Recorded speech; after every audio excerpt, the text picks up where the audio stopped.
Hey guys, this is Steve Baker, TPC, the Pragmatic Constitutionalist, and I am excited to have with me today James Sullivan. He has probably been an, a reluctant star here in the last couple of weeks as a result of what we've seen on television related to his brother, John Sullivan, who was there, actually captured video of Ashli Babbitt being killed by the Capitol Police officer, as well as some other activities he was involved with and people that he was with. And so I want to ask questions about all those. And I don't want to get into any speculation at all today, James. I want to cover as many facts as possible. I want to know what you know, and then maybe towards the end we'll try to figure out and see if we can come to some conclusions on what maybe we should know after we've had a couple of weeks to process these events.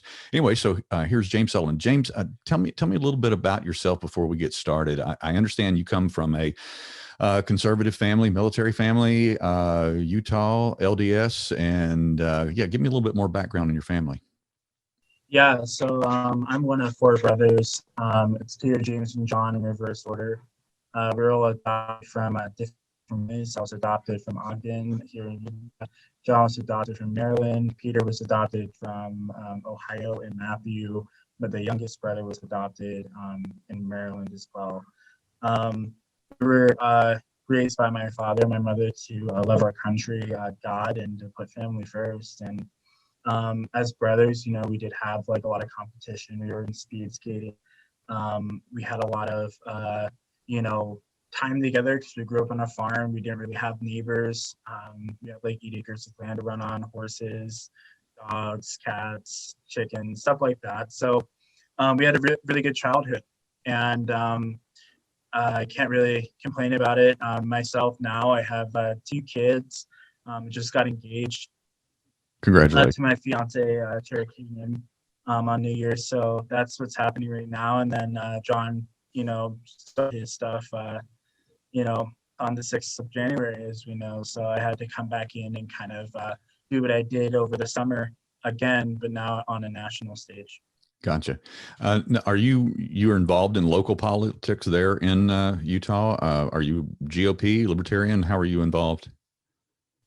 Oh, I'm I am definitely a Republican, a strong Black Republican. Okay. I wasn't always involved. I was a nearly single father, and was just going through a divorce at that time. And my brother came out and with Insurgents TV, and we saw him like on Facebook going viral, and with the stuff he was doing. And then in June, July, he did the Provo protest where he allegedly had 2 gunmen hold up cars, and one fired into him, and he didn't condemn it or even take responsibility for anything. So I worked with local authorities in getting him indicted on that. I joined a group called Citizens of Land, which is a very vetted and organized, like kind of like a community security group, and we kind of to stabilize John. We worked with different members of Black Lives Matter who also wanted him out of the community, to remove him from his prominence here in Utah. Mm-hmm. And then after that, I was basically called the lead, and I started Civilized Awakening and did rallies all over the Salt Lake Valley and nationally. And now we're just settling back down after the inauguration of Joe Biden, and everything is happening with my brother. That's one of my major focuses right now, is controlling that narrative. Yeah, so just a little bit more background on John. I understand that he was training to be an Olympic speed skater. Is that right? And what year was that? Yeah,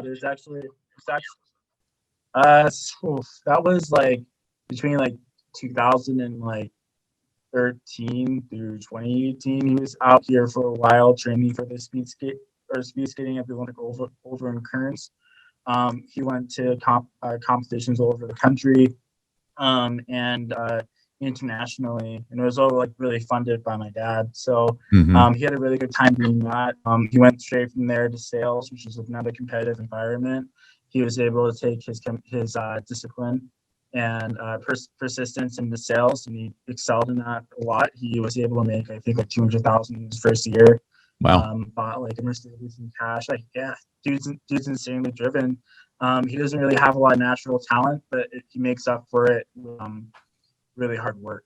Yeah. How long ago was it that he became radicalized, and kind of how did that happen? Yeah. Timeline. Joe Biden said, "If you don't vote for me, you ain't black" on the Good Morning America show. George Floyd was killed a week later. It was broadcasted on TV for a week, 24 hours a day. Right. And then a week after that, John came out with Insurgents TV at the Salt Lake City riots. Wow. So this was very recent. Was there signs of this coming before that, or was this just all of a sudden? All of a sudden, like, we would have political conversations. I'm pretty sure he voted for.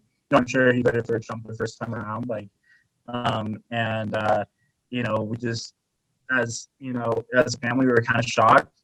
We tried finding out if he was being paid, if he was being used because he was black and kind of a prominent figure in Utah to speed skating.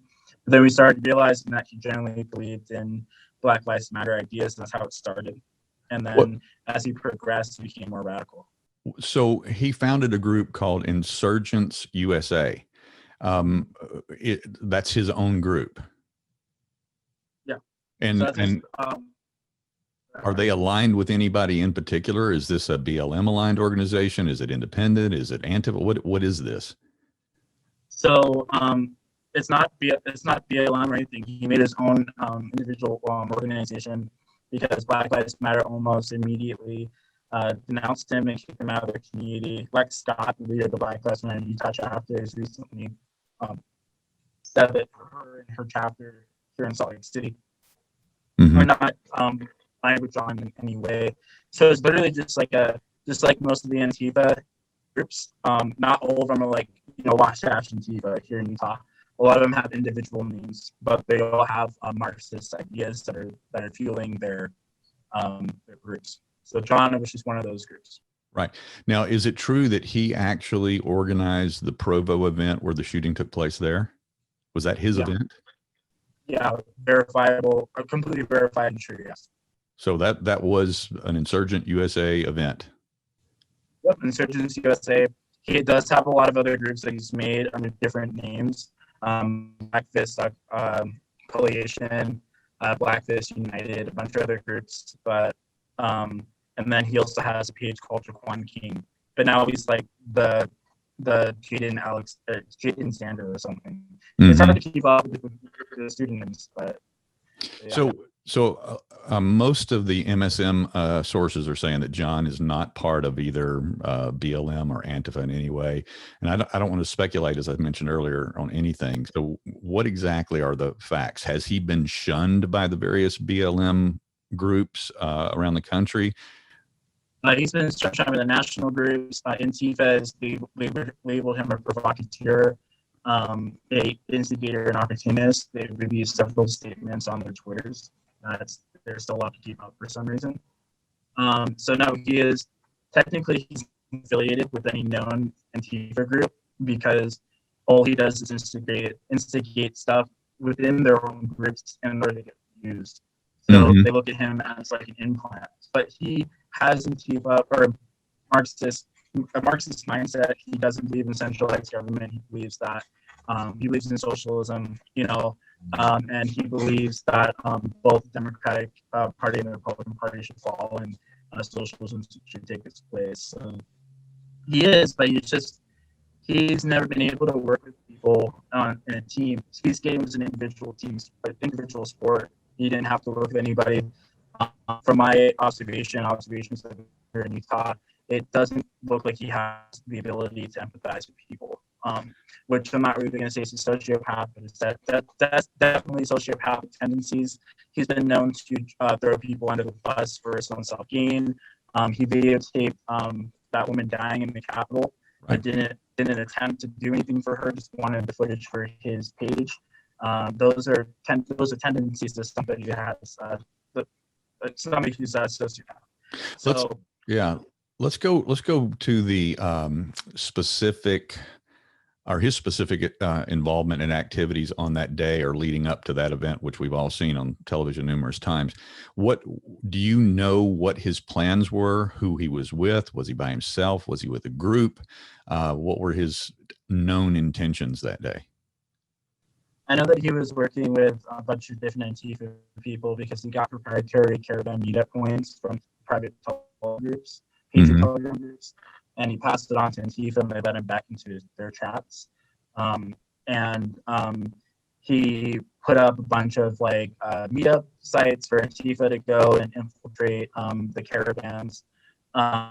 He seemed to start planning right after the president called the Patriots to Utah.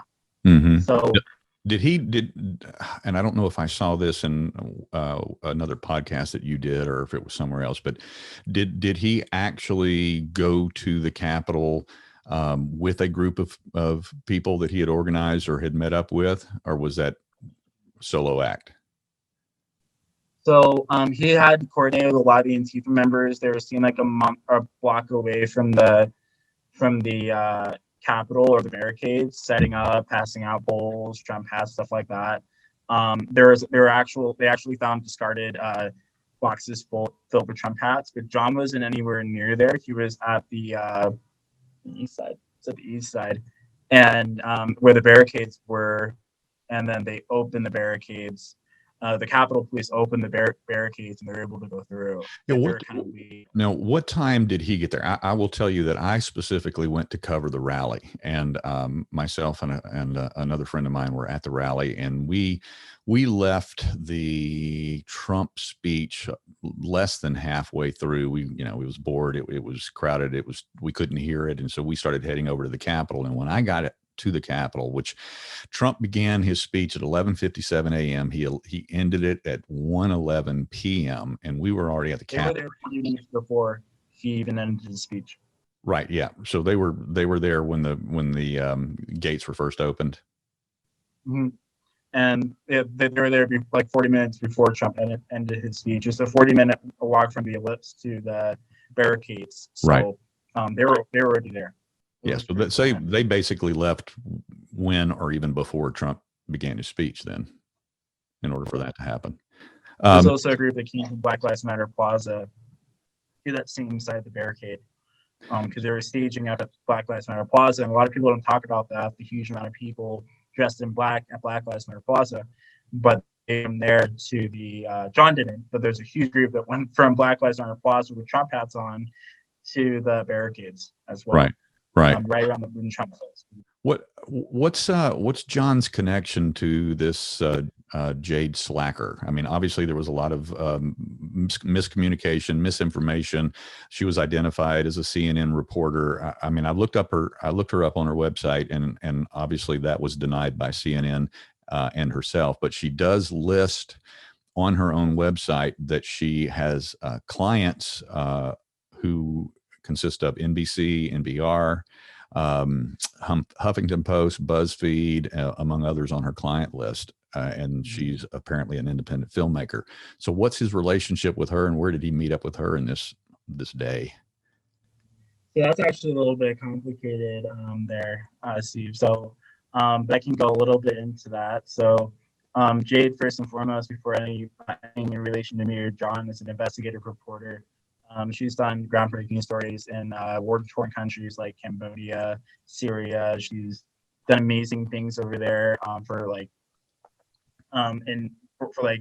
humanitarian stories.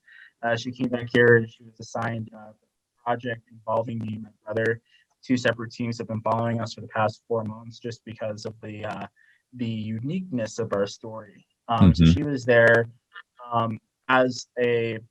as just filming him because he would sporadically just go to places without communicating with the teams. So then she couldn't organize a team fast enough to meet him in DC. So she just went out with the camera and followed him. And what she's had to do as investigative reporter is she had to make a relationship with my brother, who's already very paranoid because of the way that the environment was here in Utah. He wouldn't really talk to people or give people the information like he's given to Jade. So Jade having 4 years of experience as an investigative reporter, was able to trust John. And when she was in the Capitol, there's that infamous clip of her saying that we did it, and being excited. It's because John is giving her a bunch of false events to go to, pay thousands of dollars for teams to show up to, and nothing would happen. So when he said that we're going to storm the Capitol, blah, blah, blah, blah, Antifa, blah, blah, blah, is going to be there, she's just like, okay. And then she went, and it actually happened. So it was like one of those things that, holy crap, John didn't lie this time, So that was pretty much it. She actually is assigned to me sometimes. She comes on and she covers the things that I'm doing, and also gets different dialogue from different pages here in Utah that had to deal with John. So that wasn't something that was ever supposed to come out. John has been told repeatedly not to record in the documentary. Obviously, as you know, when you're in production, you don't want to have somebody else with a camera releasing what you're cast, because then it becomes less significant for the film. Right. So she told him to stop recording. It was more of like reminding him that she didn't want to be recorded, but he went and he did it anyways, along with a bunch of other footage that she can't use now because it's all over the internet. Yeah. Now, was obviously we know that John was arrested, and we'll get into that in a moment, but what about her status? Was she arrested? I mean, obviously she was on CNN saying, I'm in the building. Yeah, so she actually went in with a lot of the journalists. She does have that type of press. There was other mainstream journalists that were in there as well, that went in alongside her, not coordinating with her at all. But when John says he's a reporter, it's like a self-name reporter. She has like press passes, she has credentials and stuff like that. So she's an actual journalist that was going in and covering this. She was willing to work fully with the FBI and give her footage to them, and they never reached out. It didn't seem like something that was important for them. We have just stopped contacting John while he's in house arrest, because we don't want to be affiliated with him in any way. Right. Like I have been in the past, because we did an interview with John, and then after that, everybody in the Patriot community thought that I was like in cahoots with him. So we kind of want to stay away from. I want to stay away from talking to John as much as possible. So what was he charged with? Oh my gosh, I could pull it up. He was charged with I think like entering a government building, inciting violence, and a couple of other things. But he was charged with the same thing that a lot of patriots were charged with, just for entering a government building illegally. But he was actually filmed doing damage, right? Yeah. Allegedly, he broke a window in one of his videos. He said, "Oh, the window broke, but there's already broken windows in this place." So, yeah, he did do damage. I'm pretty sure, just as with all charges, there are pending investigations. Yeah. So, they're probably not done. Charging him, or they're just investigating. So they charge him with things that they did know, just to keep him from traveling. Okay. And now they're probably still going in. I know they contacted a lot of my friends and family. They've acquisitioned a lot of the footage that I was given and sent in from both Antifa whistleblowers and patriots who sent me photos and videos of John. So that I forwarded on. So he was released on his own recognizance, house arrest. What's his current status? So he's on house arrest. I actually have the full thing, and I can give me a second. I can go into it right now. Maintain actively seek full-time employment, wear a GPS monitor, prohibited from possessing any weapons, subject to strict internet monitoring, undergo a mental health evaluation, abide living in travel restrictions, must not travel outside of Utah, must authorize, must surrender passport, restricted to home except when working, attending religious services, medical treatment, and other court-approved activities. So basically, the reason why I got that is because Utah has a bail reform bill in the books. So if you didn't directly assault somebody, directly threatening somebody's life, they basically do not impose bail. Just because I think it's a good and bad thing, because there's a lot of people that went in with nonviolent offenses and would sit in jail because they couldn't afford bail. Right. For like 2 to 3 months. So in this case, it wasn't in our favor, but it's a good bill.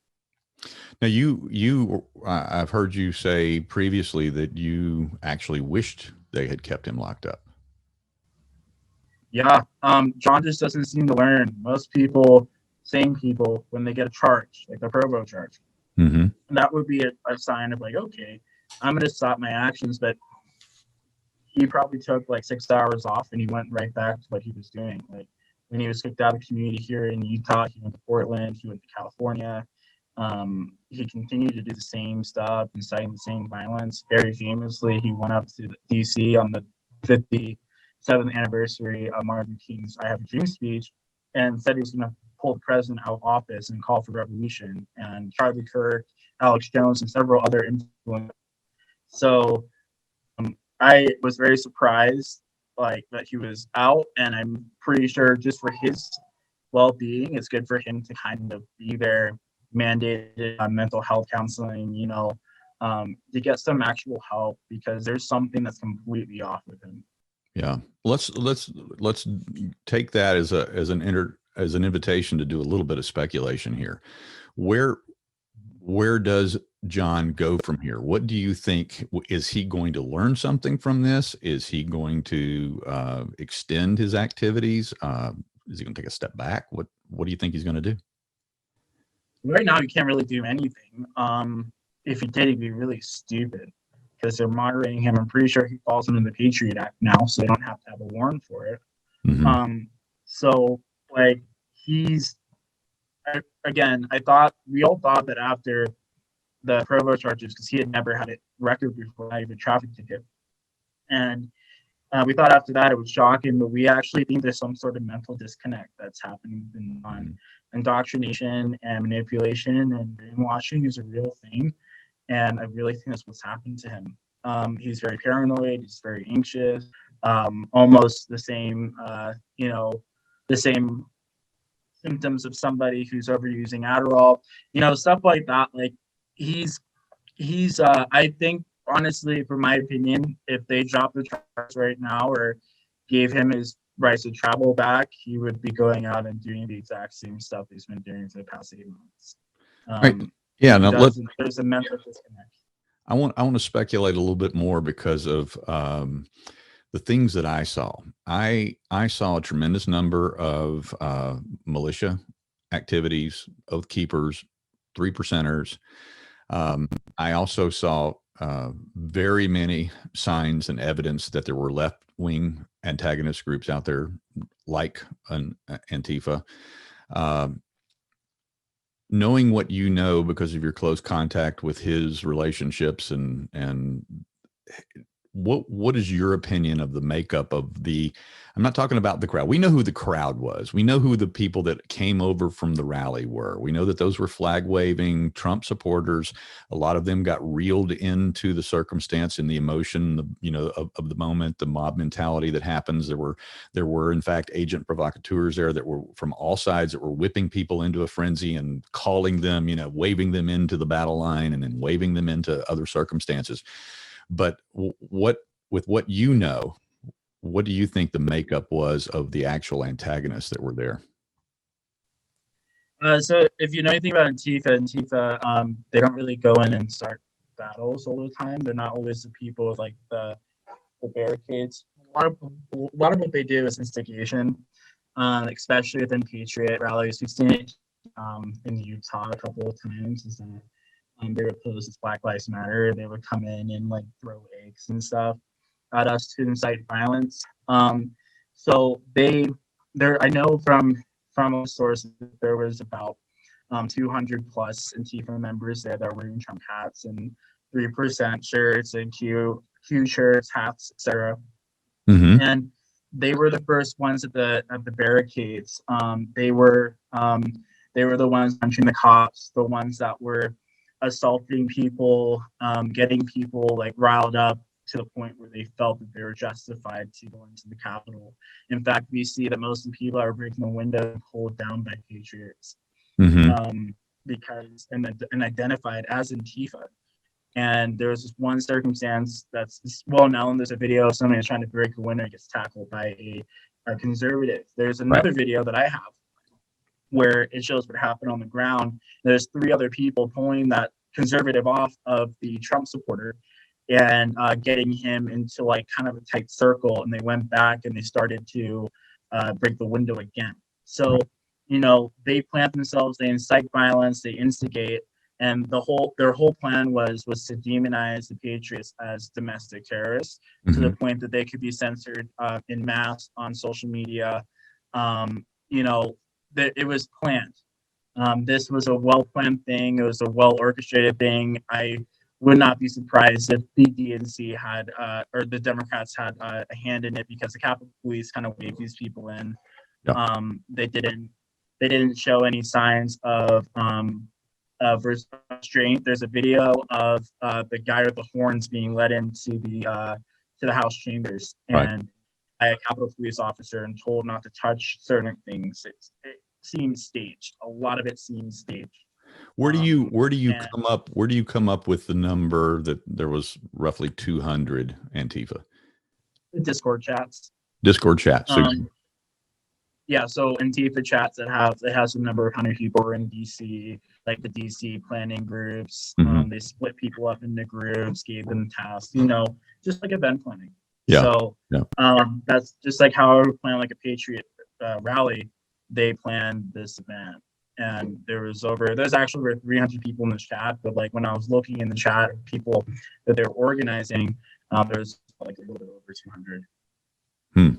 So you think there was around 200 that actually were there, part of that. And of course, obviously, as I've documented from my own videos, I was able to point out many of their, you know, handbook strategies that they were engaged in right there on the front lines. They had their medics there, they had their provocateurs there, so I was able to pick quite a few of them out of the crowd. You know, very some of them are subtle and some of them are not so subtle, but it was obvious. I just did not know how many of those. It's hard to tell them apart sometimes. It was hard to tell apart who was, because they were all dressed up with Trump paraphernalia. It was hard to tell, you know, exactly which one of those were maybe militia members that were doing the same thing from their side as opposed to the Antifa guys. Do you think there's any chance whatsoever that there was a coordinated effort between the extremist right-wing groups and the Antifa types, or was this just organic and they just happened to be in the same place at the same time with the same goals in mind? There's well-known verified evidence that the Boogaloo Boys worked with Antifa, but the Boogaloo Boys don't have Republican values. They're like an extreme version of the Proud Boys, but they want the government to fall. Sure. So, like, if you were gonna say if there was a coordination, of course, with the media perceived far-right group, but in reality, they're basically the same thing, but 2 different names. So, but other than that, I do know that there was some information passed from a Lone Road Proud Boy to John and a couple other members of Antifa when it came to the caravan meetup points. But other than that, like, there wasn't any collaboration that I've seen, and I have a lot of information more than I want. Yeah.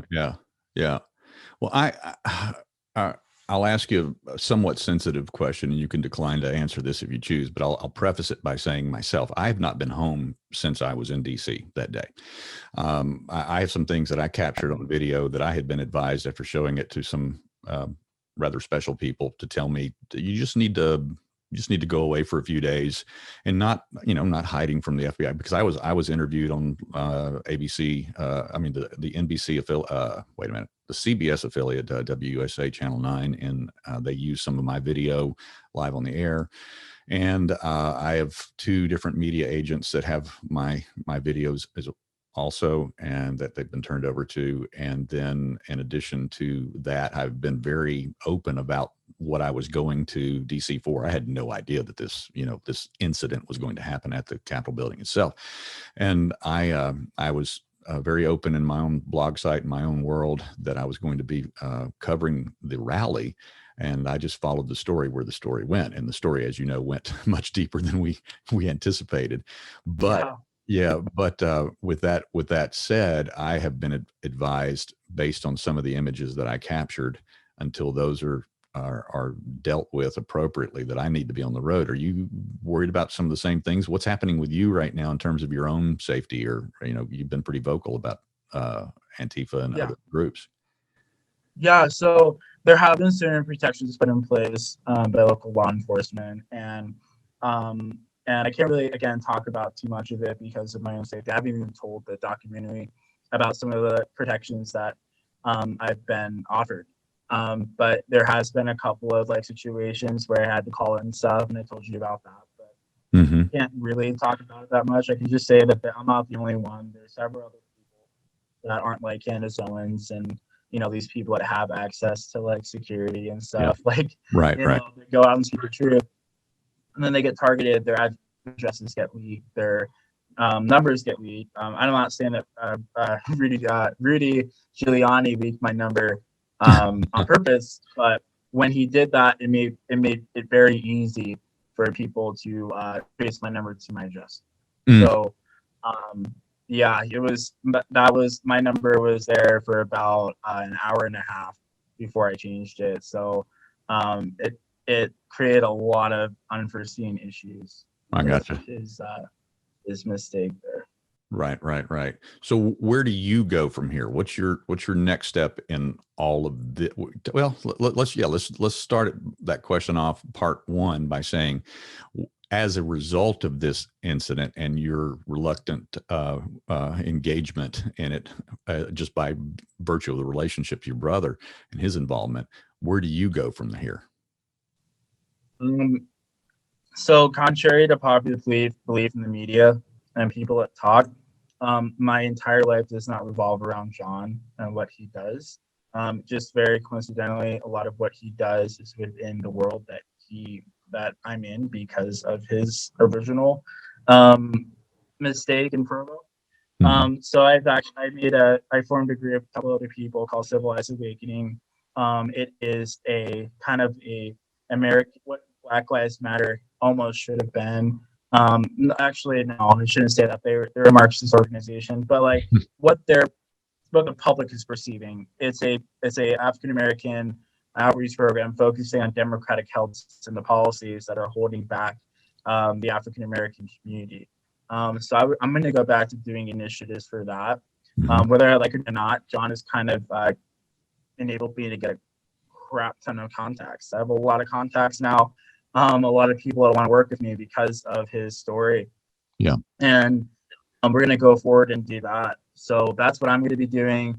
As far as John, I know he has something coming up. I know that, there's a lot that's being said, and I'm just going to do whatever I need, whatever, authorities or, country asked of me in relation to John, and trying to clear up the narrative that, Antifa and the Boogaloo Boys organized and orchestrated that event, instigated the violence, and sat back and watched. So if I can add anything to dispelling the narrative the Patriots planned that, then I'll do it. Then after that, I'm going to focus on what I'm supposed to do. So you believe, regardless of who we've seen involved, that this was fully organized by extremist groups, if not in fact coordinated with government officials themselves. Yeah, no, completely. I mean, like right after it happened, like all the Republicans withdrew their support from objecting the results of the election in the Electoral College. Patriots were immediately demonized on social media. A couple of people that were in Turning Point chapters were expelled from colleges. The paperwork was already drawn up. Like, I think that, it was a little bit more detailed than what's been released. I mean, it's given the media, law enforcement, and politicians the excuse to call Trump supporters or like-minded people extremists and a threat to society. Yeah. So, it was too well organized, and even now they're denying. Like the FBI has come out and said that it wasn't planned. It was a planned event. It had nothing to do with Trump's speech. and they're still going on with this impeachment of Trump. Yeah, we saw their initial reports. The FBI said, of course, that there was no evidence that Antifa was involved, and then, of course, obviously, we know what the MSN narrative has been. And then yesterday, the Washington Post finally caved and said, "Okay, yeah, this was organized." I just completed and posted a brand new blog myself 30 minutes before you and I got on the line here, where I said the same thing. I said, that what I saw, what I have on video, what my eyes saw, what I saw with my own two eyes was that this was a highly organized, orchestrated event. And it was probably a theater event for the world to come to this, conclusion that it was a bunch of radical Trump people. But the reality of what I saw was tremendous amount of coordination. I saw with my own eyes the law enforcement officers open the doors, open the gates. I have video of it. I have evidence of them standing around by the dozens, just chatting on their phone as people are filing into the building. They had, every single one of them were armed. They could have stopped this in 5 minutes if they had wanted to, but they allowed this battle to happen for 2 hours. And then finally somebody said, "Okay, let the sheep in." And they did. And they stood back. And look, these guys take orders. They're command and control guys, top to the bottom. They went out there and they fought on the front lines and that skirmish line for as long as they were told to. And then when they were told to step back and let people in, that's what they did. They're not going to do this on their own. And at no time did they draw their weapons until Ashli Babbitt was shot. And man, did it all change inside that building when that happened. Everything changed at that moment. And all of a sudden the guns were out. And then they started clearing the building, which is what they could have done from the very beginning, and they chose not to. But that's much like what we've seen in the riots since George Floyd's death, is that, Minneapolis did not have to burn. My city did not have to burn. Nobody had to burn. These all could have been stopped had they wanted to stop them. But I think there's an ongoing narrative that's trying to be created from both of those incidences. And unfortunately, one side won the PR battle on January 6th, and it was not the Patriots, as you call them. They did not win. They did not win the PR narrative of the day. So, anything else you would like to throw out at us and conclude this with? No, actually, I don't. I don't have anything other than saying that Trump had reached out to the mayor, not the mayor, but the mayor for extra security at the Capitol. It was ignored. This is before January 6th. He had intelligence that Antifa was planning, and there were going to be riots. They were publicly stating it, and his request for additional security was ignored. And then it happens, and everybody thinks that he orchestrated and planned it for an insurrection or an excuse to call martial law. Yeah. And if you just look at it with logic, without even having information, you can kind of it was set up. I would like to say though is that there's this narrative out there that my father's name is Kevin Sullivan, a retired Air Force Major General. My dad's name is John J. Sullivan. He was a lieutenant colonel. He served the United States Army for 21 years. He flew attack helicopters. Retired honorably to a ranch in southern Utah. And there's this thing going on that's saying that my dad is a child molester and sold nuclear codes and stuff like that. And I just kind of wanted to dispel that narrative. Yeah. Sure. But other than that, yeah. Now you've got all my contact information, and what I'd like for you to do is just send me where you would like people to go to follow up with your new group and your organization that you're building. So if you'll send me the contact information, links, websites, Facebook pages, whatever, I'll make sure that that's on the bottom of this video along with all of our contacts as well. And we'll get your information spread out there as far and wide as we have reach ourselves, if that's okay. Awesome. Yeah. Thank you so much.